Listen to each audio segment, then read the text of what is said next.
Hello, everyone. Welcome to Coffee with Tina. I am Tina Swithin, author of Divorcing a Narcissist, founder of One Mom's Battle, and CEO of the High Conflict Divorce Coach Certification Program. My fine print disclaimer, I am not an attorney. I am not qualified to give you legal advice. We are very much a community of survivors who come together and talk about divorcing a narcissist or child custody issues when a narcissist is involved. Always consult with your attorney. They are your voice and your advocate in the courtroom. And before I dive into today's topic, I do want to give a shout out to something that my daughters have created.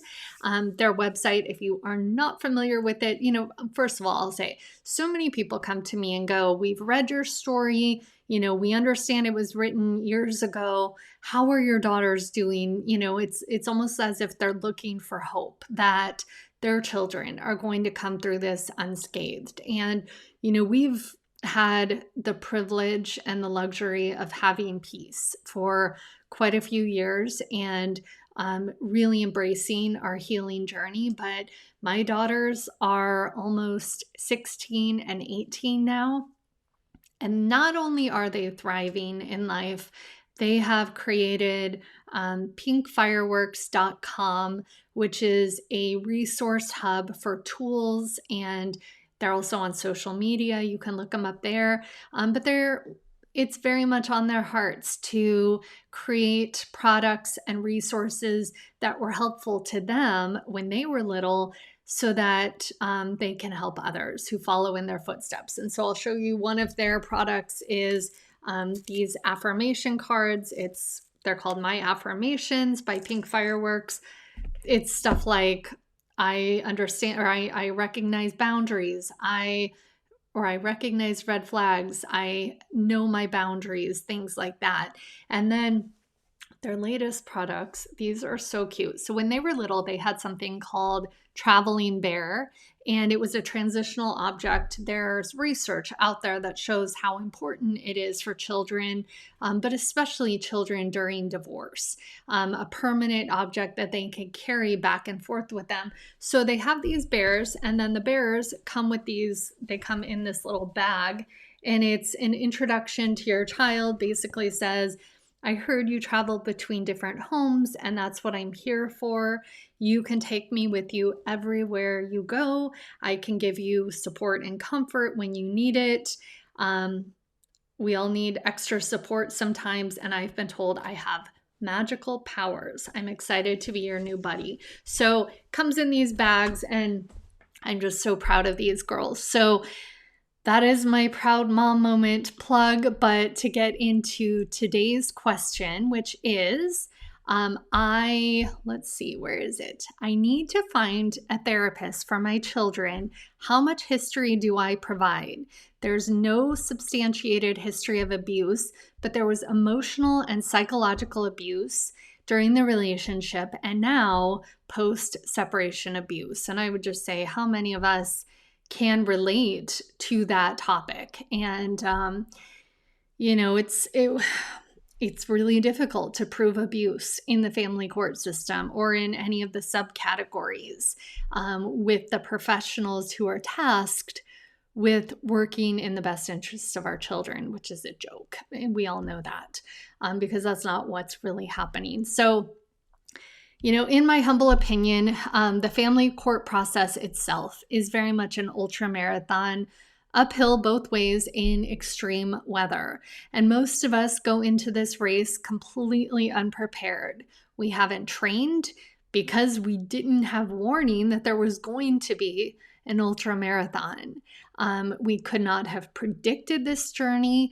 It's like something out of a horror movie, yet it's real. And it's our lives, it's what so many of us know as our day-to-day reality. And on top of that, the route, or the map for this ultra marathon, the details seem to be written in another language.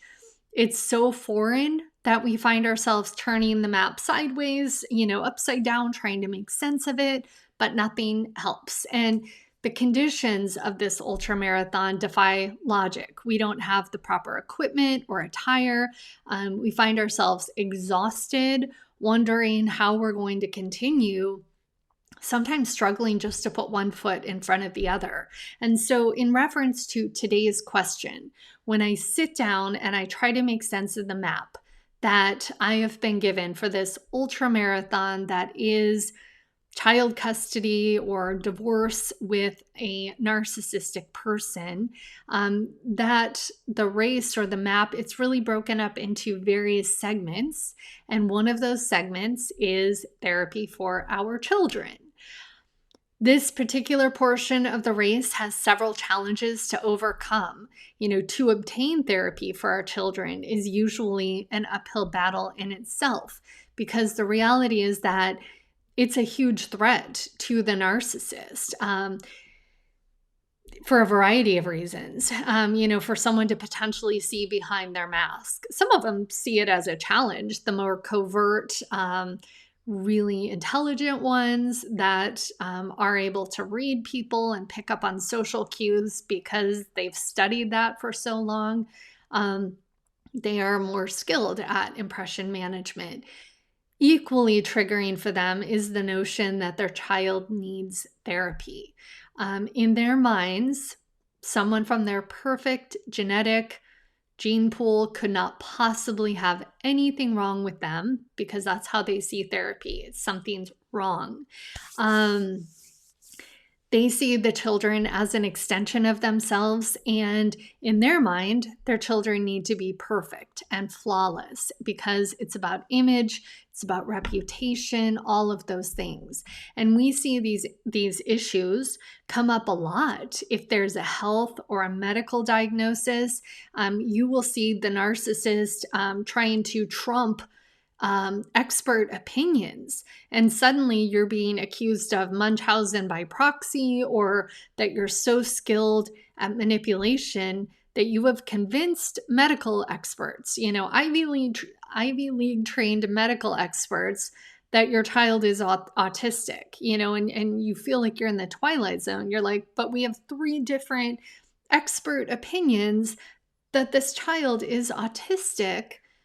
And yet this other party cannot accept that as reality. And so they will try to recreate reality with their own narrative. And so many times the narcissist is flat out denying therapy, and it's incredibly common for these reasons. And that's a topic in itself. But for those who have successfully secured therapy for their children, first of all, I want to extend a huge congratulations, because I know what an achievement that is, and how hard so many of you are fighting to get to that mile marker of the race. And so I do see a lot of people make pretty significant mistakes in seeking out a therapist, or their expectations for what this person can do, that this person is going to quickly see through the narcissist or the toxic person and rush the courtroom. Sign me up, I'm ready to testify, let's protect this child. And unfortunately, that's not how it works. And usually, in someone's eagerness to get the therapist to believe how bad or how toxic the other person is, they often present as unhealthy, conflictual, or part of the problem themselves. And I've had the opportunity over the years to talk to many different therapists who work with children. And so, there's a common thread that they see. When a therapist comes in and they're jockeying for position, it's a huge red flag to them. Or at a minimum, it's something that they're going to pay a little bit closer attention to. Therapy for a child is not the same as it is for us as adults. When I find a therapist that I connect with really well, I'm like, chop, chop, chop, let's progress. I want, somebody to hold me accountable. I want mile markers. I want to know, be able to track my progress. And I want to do it quick because I don't want to be sitting here for 5 years. When it comes to child play therapy or therapy in general, if any progress is made in the first year, aside from just bond and relationship building, it's not common, that it's a much slower pace. They want to earn the child's trust, and it's little things here and there. I have learned some of these lessons the hard way, and I will share that originally when I started this journey, I would have fallen into these categories because, where I was at that place, if I flash back to that, in my own healing journey, and because I had a therapist who was the rare unicorn, really understood these dynamics, I was constantly connecting dots and making sense of almost a decade of my life. And so hearing the word narcissist back then, it wasn't being talked about. We're talking circa 2008, 9. There was a little bit of information I could find on the topic, but when I found it, I felt like I had discovered a gold mine, and I was so desperate to help everyone around me understand not only what I was dealing with, but what the problem was in general. I can only imagine how I came across to people in general, but to child therapists in the beginning of our journey. And regardless if we're talking to a child therapist, a custody evaluator, anyone tasked with connecting dots, my position, my truth is that I'm perplexed. I'm at a loss for how to understand how things have gone in this direction. I am someone who is conflict avoidant by nature, and so I'm truly, genuinely confused about why things need to be this difficult. And when I've shared this with people, over the years, they'll say, well, that feels really manipulative. And if that feels manipulative to you, then by all means, that is not your truth. Do not, do that. That is my truth. It is authentic to my core to this day. 13 years later, I remain perplexed, at a loss for how to understand that there are individuals who go through life causing chaos and devastation as their way of life.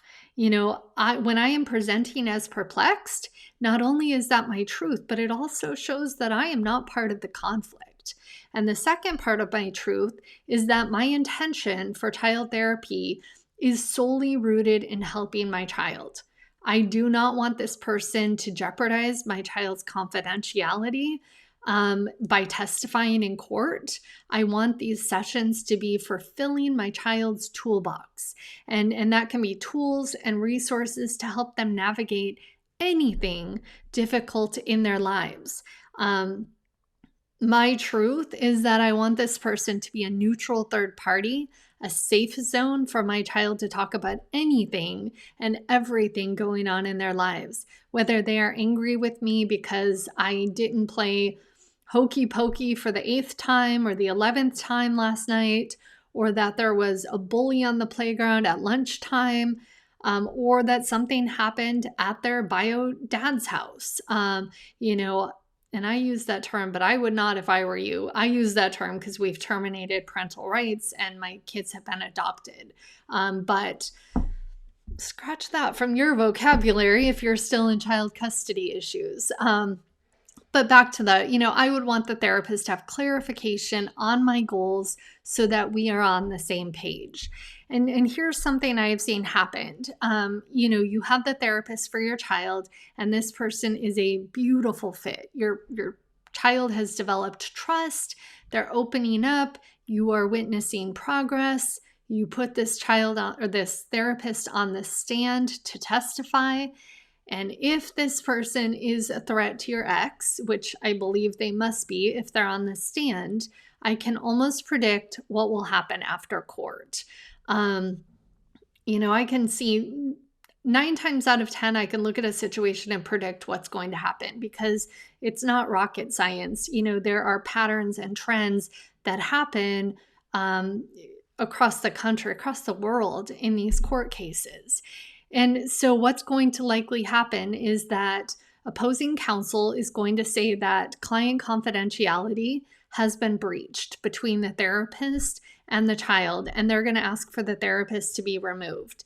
And the majority of the time, they are successful. So now you're back to square one, needing a therapist for your child.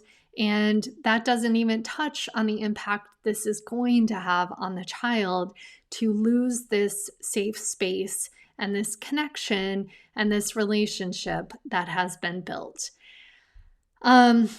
Another thing, I would encourage you to search for Dr. Ramani's video on YouTube, and the title is Explain Narcissism to Others Using the CRAVED Method. This is an acronym to help paint the picture without labeling narcissism. So if you're trying to explain to somebody, anybody in your life, but especially a professional who may be tasked with helping your child, CRAVED stands for conflict, rigid, antagonistic, and then the V can be vulnerable, vindictive, or victimized, and it could also be all three of those. Entitled, dysregulated. I love all of Dr. Ramani's work. If you are not following her, I highly recommend it. But this particular video is probably one of the most powerful for those on the family court battlefield. And she even gives an example of a statement that someone could use to utilize these descriptors or this acronym, because we know we cannot go in and call the other person a narcissist. That's a huge no-no, regardless of which professional we're in front of. Along the lines of what we've been talking about here, evaluators, therapists, blah, blah, blah. But how do you paint a picture of who and what you're up against without bruising their ego? The CRAVED method allows you to do that. I would study this video and the acronyms that she uses and compare it to your case, or profiling your ex. Who are you up against? And out of those descriptors, what things are relevant in your case that you could use? And what are some examples that you could share to describe the person or the situation using the CRAVED acronym? And if needed or if prompted, this should be part of your truth, your foundation, so it comes out organically and not looks like it's staged or you've rehearsed. That's not what you want it to be. I would incorporate the CRAVED descriptors into my truth so that I could properly and authentically paint a picture of what I was facing without overstepping boundaries and being seen as diagnosing or labeling something that we're not qualified to label. I've never once used the word narcissist in my entire family court journey. That's not how I protected my kids. I protected my kids because I was able to take what I knew about narcissism and weave in the examples to paint a picture so that the professional could make that determination. And so I wanted to read 2 comments that came up on our social media on this topic about child therapy. And the handle on Instagram is Your Dream Therapist. Says, my thoughts are to make sure the therapist is not part of a custody ring and doesn't go to court as an expert witness on a regular basis, that they have 10 plus years of experience. And if your experience has been abusive and you don't share that with them in your initial consultation, it's asking the therapist to do a lot of work with a child who may be in a loyalty bind about sharing abuse. The therapist needs to know your experience, and if you want children to be safe, the therapist can't be a part of the custody battle. That's kind of along the lines of keeping them out of the courtroom. If they are, it's not therapy. And in that case, make sure they are not compromised by greed. And these custody rings are so prevalent in our local court systems. It's really disheartening. And then the second comment, cat lady with a kid shares, in my experience, it's best to be honest about the abuse without calling it abuse. And that's along the lines of what Dr. Ramani is saying. Describe challenging patterns, but don't define them. Let the therapist do that. For example, telling the therapist there's a lot of conflict and tension, and you've tried multiple approaches to resolving it, but you're really at a loss and need their help. It's okay to stroke their ego here, in my opinion, because you're being genuine. I'm going to segue. An example of that would be, I'm grateful to be here because I'm at a loss for, how to move forward in a child-centric direction.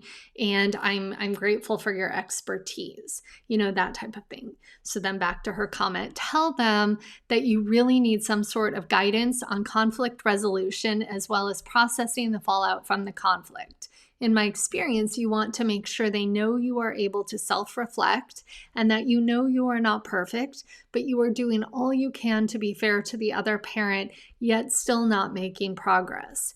Make sure you know you are there to do the work, to improve the situation, and to help your child get through the experience as unscathed as possible.